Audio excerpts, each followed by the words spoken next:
Hi hello नमस्कार Padmini kitchen को आपण मानक स्वागत। चलतु देखिबा आज रेसिपी कौन होइछि।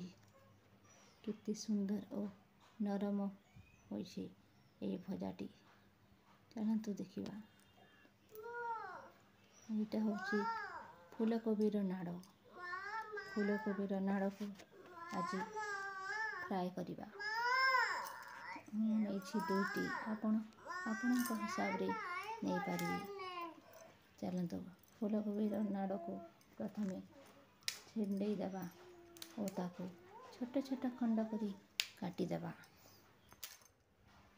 आपनको जदि मो रेसिपीटी यदि भल लगुछि ताले लाइक शेयर सब्सक्राइब और ता पाखरे थिबा बेल आइकन टी निश्चय दबातु और कमेंट करी कहिबी मो रेसिपीटा केमती होइछि।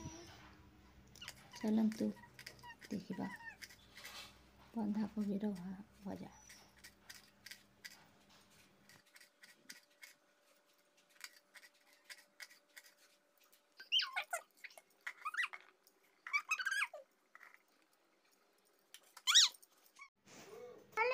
प्रथमे पानी आनी से बंधाकोबी रो नाड़ को धोई देबा।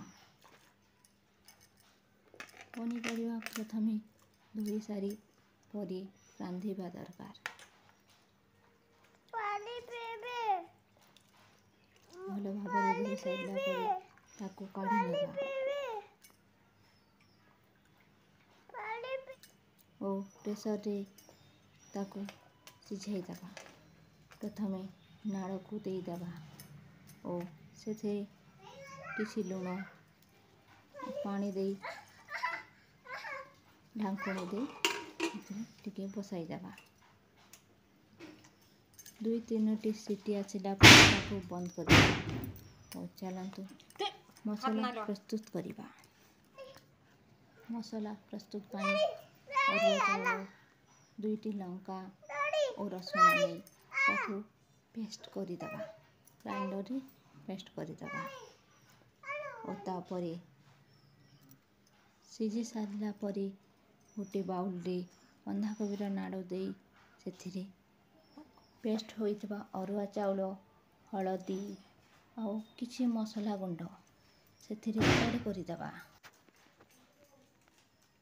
गोटे चामच साहाय्य ताको घांटी देबा और से सब को मिसई देबा।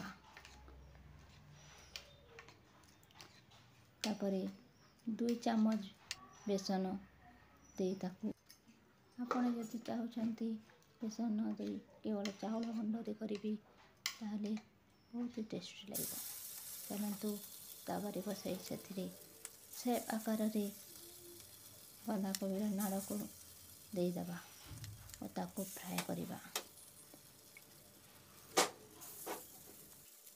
ये भजाटी आपणक पई बहुत ही स्वाद और नरम रहिबा।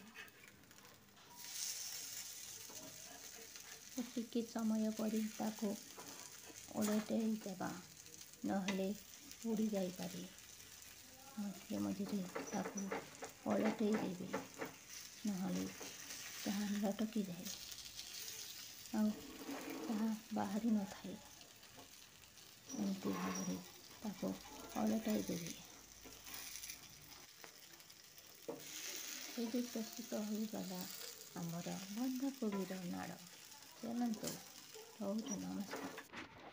कमेंट करी निश्चय कहिबे वीडियोटी केमती लागुछि।